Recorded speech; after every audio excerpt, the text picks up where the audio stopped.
আসসালামু আলাইকুম। সবাই কেমন আছেন? আশা করছি ভালো আছেন। আমিও ভালো আছি। আসলে কাঁকড়া আমার একটি খুবই পছন্দের খাবার, তাই আমি আজকে কাঁকড়া রান্না করলাম, সেটা আপনাদের সবার সাথে শেয়ার করতেছি। কাঁকড়াটাকে আমি ভালোভাবে কেটে বেছে ধুয়ে নিয়েছি। এখন আমি হলুদ লবণ মাখিয়ে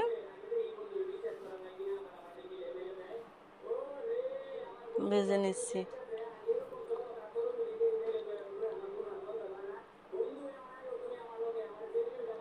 তো আমার কাঁকড়া ভাজা হয়ে গেছে।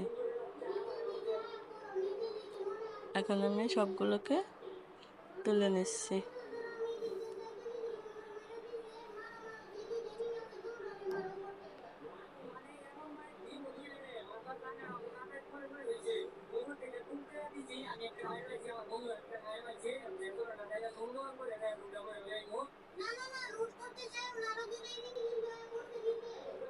কাঁকড়া ভাজা বোনা করার জন্য আমি পেঁয়াজ দিয়ে নিচ্ছি।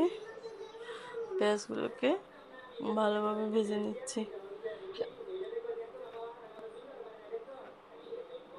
তো এখানে আমি আদা, রসুন, পেঁয়াজ সব ধরনের মশলা একবারে দিয়ে দিচ্ছি। তারপর দিয়ে দিচ্ছি লবণ, হলুদ, মরিচ। ভালোভাবে মশলাটা কষিয়ে নিচ্ছি।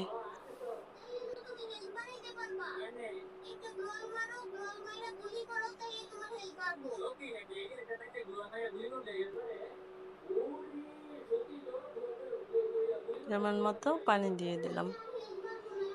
এখন আমার মশলাটা ভালোভাবে ভাজা হয়ে গেছে, তাই আগে থেকে বেঁচে রাখা কাঁকড়াগুলো দিয়ে দিলাম।